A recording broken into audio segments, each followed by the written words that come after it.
അതെ, വളരെ ഈസി ആയിട്ട് ചെയ്യാൻ പറ്റുന്ന ഈ അലിഗേറ്റർ ക്ലിപ്പ് ഒന്ന് ചെയ്ത് നോക്കിയാലോ. വളരെ എളുപ്പമാണ്. നമുക്ക് ഇൻഡിപെൻഡൻസ് ഡേക്ക് വളരെ ഈസി ആയിട്ട് ചെയ്തെടുക്കാം. ഞാൻ എടുത്തിരിക്കുന്ന സാറ്റിൻ റിബൺ, 3 കളറുള്ള സാറ്റിൻ റിബൺ എടുത്തിട്ട് ഇതിൻ്റെ സൈഡെല്ലാം ഒന്ന് ഉരുക്കിയെടുക്കുക. എൻ്റേത് 1.5 ഇഞ്ചിൻ്റെയാണ് കേട്ടോ. 1.5 ഇഞ്ചിൻ്റെ സാറ്റിൻ റിബണാണ് എടുത്തിരിക്കുന്നത്. അതിൻ്റെ എഡ്ജെല്ലാം നന്നായിട്ട് ഉരുക്കിയെടുക്കുക. നിങ്ങളുടെ കയ്യിൽ 1 ഇഞ്ചായാലും കുഴപ്പമൊന്നുമില്ല, കാരണം നമുക്കത് ചെയ്തെടുക്കാൻ പറ്റും. കുറച്ച് വലിപ്പം കുറഞ്ഞിരിക്കുന്നേ ഉള്ളൂ.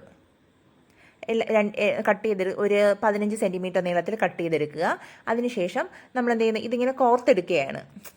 കോർത്തെടുക്കുമ്പോൾ കോർത്തെടുക്കുന്നതിന് മുന്നേ ഒരു കാര്യം, നമ്മളിത് ആദ്യം ചെയ്യുമ്പോൾ ഇതുപോലെ ഒന്ന് മടക്കണം. മടക്കിയിട്ട് അവിടെ ഒരു തയ്യൽ കൊടുത്തിട്ട് വേണം ചെയ്യാൻ. കൊടുക്കുക. അതിൽ തന്നെ നമ്മൾ സ്റ്റാർട്ട് ചെയ്യണം, ആ മടക്കിൽ തന്നെ സ്റ്റാർട്ട് ചെയ്യണം. അപ്പോൾ എന്തെന്നറിയാവോ, നമ്മൾ അവസാനം ചെയ്തു വരുമ്പോൾ ഈ തുമ്പ് ഇങ്ങനെ പുറത്ത് കാണാൻ പറ്റാത്ത രീതിയിൽ അടിയിലോട്ട് അങ്ങ് നിൽക്കും. അല്ലെങ്കിൽ എല്ലാത്തിൻ്റെ എഡ്ജ് ഭാഗം ഇങ്ങനെ പുറത്തേക്ക് ഇങ്ങനെ വിടർന്നേക്കും. നമുക്കത് അറിയാൻ പറ്റും. അതറിയാതിരിക്കാൻ വേണ്ടിയിട്ടാണ് ഈ മടക്കി ചെയ്യുന്നത്. ഇനി ഈ 3 ഇതുപോലെ ഒന്ന് കോർത്തെടുത്താൽ മതി. 3 അത് അവസാനിപ്പിക്കുമ്പോഴും ഒന്ന് മടക്കുക, അടുത്തത് സ്റ്റാർട്ട് ചെയ്യുമ്പോഴും. അടുത്ത് ഞാൻ വൈറ്റ് എടുക്കുകയാണ്. വൈറ്റ് ഇനി സ്റ്റാർട്ട് ചെയ്യുമ്പോഴും എഡ്ജ് എന്ത് ചെയ്യുക, ഒരു സൈഡ് ഒന്ന് ജസ്റ്റ് ഒന്ന് അതിനെ ഒന്ന് ഫോൾഡ് ചെയ്യുക. ഇതുപോലെ ഒന്ന് ഫോൾഡ് ചെയ്തിട്ട് അതിൽ തന്നെ ഒരു സ്റ്റിച്ച് ഇത് ചെയ്യാൻ വേണ്ടിയിട്ട് ഞാനൊന്ന് കാണിച്ചു തരാം നിങ്ങൾക്ക്. ഞാനിപ്പോൾ അതിലൊന്ന് സ്റ്റിച്ചിട്ടു, ഒരു സ്റ്റിച്ച് കൊടുത്തു. കണ്ടോ, അതിൽ തന്നെ നിൽക്കും ഇതുപോലെ. ഇനി അതെന്ത് ചെയ്യുക, അങ്ങ് ഇത് ചെയ്തെടുക്കുക, സ്റ്റിച്ചിട്ടെടുക്കുക, കോർത്തെടുക്കുക. വളരെ എളുപ്പമാണ്. അതുപോലെ 3 ചെയ്തെടുക്കുക. അതേ ഉള്ളൂ ഇതിൻ്റെ മെയിനായിട്ടുള്ളത്.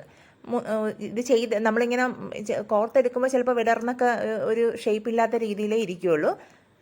അതൊന്നും കാര്യമാക്കണ്ട, കാരണം നമ്മളിത് ചെയ്ത് അവസാനം ഒരു ഷീറ്റിൽ നമ്മൾ ഫിക്സ് ചെയ്ത് കഴിയുമ്പോഴേ അതിൻ്റെ കറക്റ്റ് ആയിട്ടുള്ള ഒരു പ്രോപ്പറായിട്ടുള്ള ഒരു നമുക്ക് ഷേപ്പ് ഉണ്ടാവത്തുള്ളൂ കേട്ടോ. അടുത്ത ഗ്രീനും ഇതുപോലെ അങ്ങ് കോർത്താൽ മാത്രം മതിയാവും കേട്ടോ. ശരിക്കും 1 ഇഞ്ചിൽ ചെയ്ത് കഴിഞ്ഞാൽ കുറച്ചുകൂടെ ഇത് വീതി കുറഞ്ഞിരിക്കും, കുറച്ചുകൂടെ ഒതുങ്ങിയിരിക്കും, നല്ല ഭംഗിയായിരിക്കും കേട്ടോ. കുറച്ചുകൂടെ ഒരു വലിപ്പം കുറഞ്ഞിരിക്കും. അത് കുറച്ചുകൂടെ ഭംഗിയായിട്ട് തോന്നി. കാരണം ഞാൻ കുറച്ച് 2 ദിവസം മുന്നേ ഇത് ചെയ്തപ്പോൾ കുറച്ചുകൂടെ ചെറുതിലാണ് ചെയ്ത് കൊടുത്തത്. അപ്പോൾ അതെനിക്ക് ഇതിലും ഭംഗിയായിട്ട് തോന്നി. അപ്പോൾ 1 ഇഞ്ച് ഉണ്ടെങ്കിൽ അതിൽ ചെയ്യുന്നതാണ് നല്ലത്. അല്ല എങ്കിൽ ഇതിൻ്റെ വീതി വേണമെങ്കിൽ നമുക്ക് കുറച്ച് ചെയ്യാം. അതുകൊണ്ട് എങ്ങനെ വേണോ ചെയ്യാം, അതൊക്കെ നിങ്ങളുടെ ഇഷ്ടമാണ്. ഞാൻ പിന്നെ 1.5 ഇഞ്ച് എല്ലാം ഒരേ ഇതിലുണ്ടായിരുന്നത് കൊണ്ട് അതങ്ങ് ചെയ്തു. ഇനി അതെല്ലാം ഒന്ന് കോർത്തിട്ട് ഒന്ന് ടൈ ചെയ്യണം. ടൈ ചെയ്യുമ്പോൾ അത്യാവശ്യം ഒന്ന് ഇച്ചിരി ടൈറ്റാക്കി തന്നെ നമ്മൾ ആ സെൻറ്റർ എന്ത് ചെയ്യണം, ടൈ ചെയ്തെടുക്കണം. അത്യാവശ്യം നല്ല രീതിയിൽ ടൈറ്റ് ആക്കിയിട്ട് വേണം അതൊന്ന് നന്നായിട്ട് ടൈ ചെയ്തെടുക്കാൻ കേട്ടോ. അതങ്ങനെ ചെയ്താലേ നമുക്ക് എന്ത് ചെയ്യാൻ പറ്റുള്ളൂ, സെൻറ്റർ ഒന്ന് നല്ല ഒതുങ്ങിയിരിക്കുകയുള്ളൂ. അല്ലെങ്കിൽ സെൻറ്ററിൽ നല്ലൊരു ഗ്യാപ്പ് വരും. അപ്പോൾ അതുകൊണ്ട് നന്നായിട്ട് എന്ത് ചെയ്യുക, ടൈറ്റ് ചെയ്ത് അതിനൊന്ന് ടൈ ചെയ്തെടുക്കുക. ലൂസാക്കരുത്, കാരണം സെൻറ്ററിലെ ഗ്യാപ്പ് എത്രത്തോളം കുറഞ്ഞ് നിൽക്കും അതാണ് ഏറ്റവും നല്ലത്. അതുകൊണ്ടാണ് പറയുന്നത് മാക്സിമം നന്നായിട്ട് ടൈ ചെയ്തെടുക്കുക. ബാക്കി അതിൻ്റെ സ്റ്റിച്ച് നൂലൊക്കെ ഒന്ന് കട്ട് ചെയ്തങ്ങ് മാറ്റണം, അല്ലെങ്കിൽ ആ നൂലൊക്കെ ഇങ്ങനെ പുറത്തേക്ക് നിൽക്കും. അതുകൊണ്ടാണ്. അപ്പോൾ നമ്മുടെ ഫസ്റ്റ് സ്റ്റെപ്പ് കഴിഞ്ഞിട്ടുണ്ട് കേട്ടോ. ഇത് ശരിക്കും വളരെ എളുപ്പമാണ്. ഇത് നമ്മൾ 3 കട്ട് ചെയ്ത് കോർക്കുന്നതുകൊണ്ടാണ് ഈ സമയം എടുക്കുന്നത്. അല്ലെങ്കിൽ വളരെ ഒറ്റ സ്റ്റെപ്പിൽ തന്നെ കോർക്കുക, സ്റ്റിച്ച് ഇടുക, അത്രയേ ഉള്ളൂ. ഇനി ഇതിപ്പോൾ നോക്കുമ്പോൾ നമുക്ക് എന്താ പറയുക, എല്ലാം ഒരേ ഷേപ്പില്ലാത്ത പോലെ നിൽക്കും. അതുകൊണ്ടാണ് നേരത്തെ നമ്മൾ മടക്കി ഇട്ടല്ലേ സ്റ്റിച്ച് ചെയ്ത് തുടങ്ങിയത്. അപ്പോൾ അതിൻ്റെ എഡ്ജിൽ ജസ്റ്റ് ഒന്ന് ഇതുപോലെ ഒന്ന് ഉരുക്കി കൊടുത്താൽ മാത്രം മതി. മെഴുകുതിരി വെച്ചിട്ട് അങ്ങ് ചെയ്താൽ മതി കേട്ടോ. എന്നിട്ടങ്ങ് പ്രസ് ചെയ്യുക കൈ കൊണ്ട്. അപ്പോൾ അത് എഡ്ജ് ഇങ്ങനെ വിടർന്നൊന്നും നിൽക്കാതെ നല്ല ഒതുങ്ങി നല്ല നീറ്റായിട്ടിരിക്കും. അതുകൊണ്ടാണ് ഞാൻ അവിടെ മടക്കിട്ടിട്ട് ചെയ്തത്. ആദ്യം ഇങ്ങനെ ഫോൾഡ് ചെയ്തിട്ട് ചെയ്യുമ്പോൾ എളുപ്പമാണ് അങ്ങനെ ചെയ്തെടുക്കാൻ നമുക്ക്. ഇനി അടുത്ത് സെൻറ്ററിൽ നമുക്ക് സാധാരണ എന്തെങ്കിലും ഒരു അറ്റാച്ച്മെൻറ്റ് കൊടുക്കാം. ഞാൻ എന്തെയ്യെന്നറിയാമോ, നമ്മുടെ OSP ട്രാൻസ്പാരൻറ്റ് ഷീറ്റ് എടുത്ത് അതിലേക്ക് same beads orange, green, white അത്രയും റൗണ്ട് ഷേപ്പിൽ കൊടുത്തു. അതിനുശേഷം സെൻറ്ററിലൊരു ബ്ലൂ ബീഡ്സ് കൊടുത്തു. അങ്ങനെയാണ് ചെയ്തത്. നിങ്ങൾക്ക് ഇതൊന്നും ഇല്ലെങ്കിൽ ഒരു വൈറ്റ് ബീഡ്സ് എന്തെങ്കിലും കൊടുത്താൽ മതി കേട്ടോ. ഞാനങ്ങനെ വെറുതെ ചെയ്തപ്പോൾ നല്ലതായിരുന്നു, അതുകൊണ്ട് കൊടുത്തതേ ഉള്ളൂ. അല്ലാതെ നിങ്ങൾക്ക് ഒറ്റ ബീഡ്സ് എന്ത് വേണമെങ്കിൽ കൊടുത്താൽ മാത്രം മതി. ഞാൻ ഇനി ഇതിൻ്റെ സെൻറ്ററിലേക്ക് ഒരു ബ്ലൂ ബീഡ്സ് വെച്ച് കൊടുക്കുക. ജസ്റ്റ് നമ്മൾ വെക്കുമ്പോൾ ഒരു റൗണ്ട് ഷേപ്പിലിരിക്കില്ല, അതിനൊന്ന് അറേഞ്ച് ചെയ്ത് കൊടുക്കുക. സെൻറ്ററിലേക്ക് ഒരു ബ്ലൂ ബീഡ്സ് കൊടുത്തു. ഇനി ഈ ബ്ലൂ ബീഡ്സിൻ്റെ സെൻറ്ററിൽ നമ്മൾ ആ കോർക്കുന്ന ഭാഗമില്ല മുത്തിൻ്റെ, അതിലേക്ക് ഞാൻ ഒരു ചെറിയൊരു സ്മോൾ സ്റ്റോൺ കൊടുത്തു. എന്നിട്ട് എഡ്ജ് അവസാനം എന്ത് ചെയ്യുന്ന പറയുക, പുറത്തേക്ക് ഒരു പേൾ ചെയിൻ കൊണ്ട് അങ്ങ് കവർ ചെയ്തു. ഇതൊന്നും ചെയ്യണമെന്നില്ല, നമുക്കൊക്കെ ആവശ്യമുണ്ടെങ്കിൽ ചെയ്താൽ മതി. ഇത് ചെയ്തു കൊടുത്തത് കൊണ്ട് അങ്ങനെ നീറ്റായിട്ട് ചെയ്തു കൊടുത്തതേ ഉള്ളൂ. വളരെ എളുപ്പമാണ് കേട്ടോ. നമുക്ക് ഇതൊക്കെ ജസ്റ്റ് ഒന്ന് കോർത്തിട്ട് ഇതുപോലെ ജസ്റ്റ് കോർത്തിട്ട് ഹെയർ ബോ ചെയ്തെടുക്കാൻ വേണമെങ്കിൽ വളരെ ഈസി ആയിട്ട് പല രീതിയിൽ നമുക്ക് ചെയ്യാം.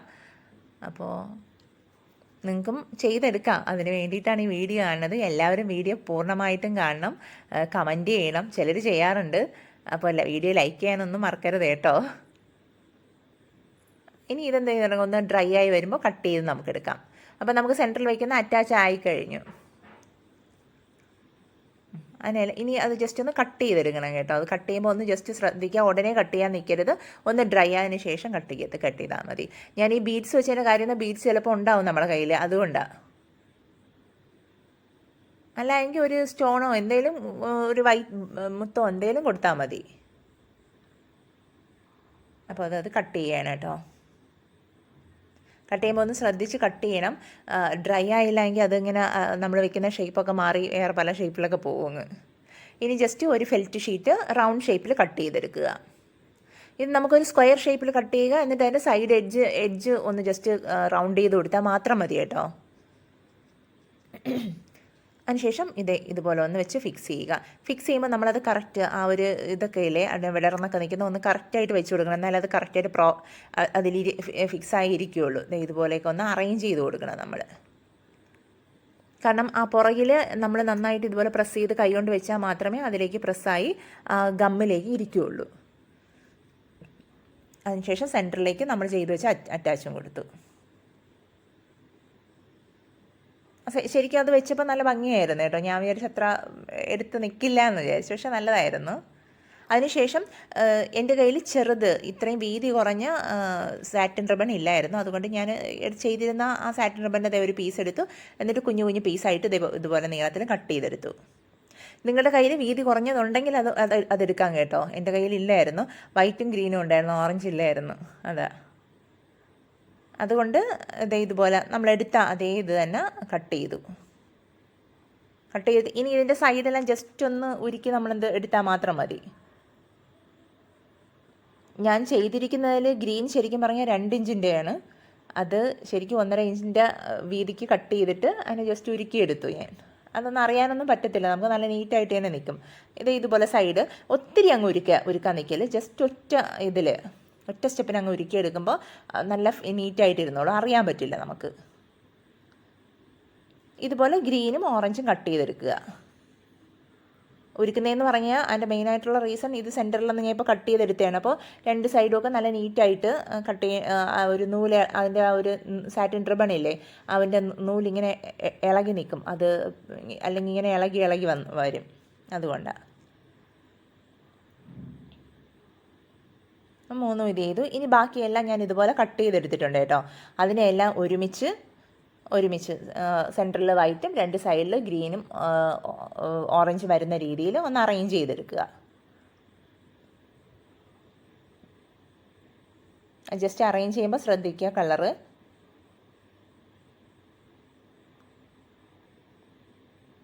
ഇനി എളുപ്പമാണ് കേട്ടോ. ഇത് നമ്മളിങ്ങനെ നോക്കുമ്പോൾ ഈ കട്ട് ചെയ്തൊക്കെ എടുക്കുന്നത് കൊണ്ടാണ് നമ്മുടെ കയ്യിലുള്ള ഒരു 3 സാറ്റിൻ ഉണ്ടെങ്കിൽ അത് വെച്ച് ചെയ്യാൻ പറ്റുന്നതാണ്. അടുത്ത ഓറഞ്ചും ഒന്ന് വെച്ചു. ഇനി ഇതിൻ്റെ എഡ്ജെല്ലാം ഒന്ന് അറേഞ്ച് ചെയ്തിട്ട് ജസ്റ്റ് ഒന്ന് ഉരുക്കിയെടുക്കുക. ഒരുമിച്ച് നമ്മൾ കയ്യിൽ വെച്ചിട്ട് അതിൻ്റെ എഡ്ജില്ലേ ഒന്ന് ഉരുക്കിയെടുക്കണം. അപ്പോൾ എല്ലാം കറക്റ്റായിട്ട് നീളമൊക്കെ കറക്റ്റാണ്. ശേഷം ഈ എഡ്ജ് ഒന്ന് പിടിച്ചിട്ട് ഇതുപോലെ അന്നേരപ്പായിട്ടില്ലെങ്കിൽ ആ എഡ്ജ് ഒന്ന് കട്ട് ചെയ്തിട്ട് ഉരുക്കിയാൽ മതി. അപ്പോൾ നമുക്ക് പ്രോപ്പറായിട്ട് നിൽക്കും. ഇതുപോലെ നന്നായിട്ട് ഇതുപോലെ കൈകൊണ്ട്. അതിനുശേഷം അലിഗേറ്റർ ക്ലിപ്പ് എടുക്കുക, അതിൽ ഗം അപ്ലൈ ചെയ്യുക, ഇത് പേസ്റ്റ് ചെയ്യുക. ഇതൊക്കെ വേണമെങ്കിൽ ചെയ്താൽ മതി കേട്ടോ. അതൊക്കെ നിങ്ങളുടെ ഇഷ്ടമാണ്. ഞാൻ ചെയ്തത് നിങ്ങളെ കാണിച്ചു തന്നേ ഉള്ളൂ. അതിനുശേഷം നമ്മൾ ചെയ്ത് വെച്ചിരിക്കുന്ന ഫ്ലവർ ഫിക്സ് ചെയ്ത് കൊടുക്കുക. നന്നായിട്ടൊന്ന് ഫിക്സ് ചെയ്യുക.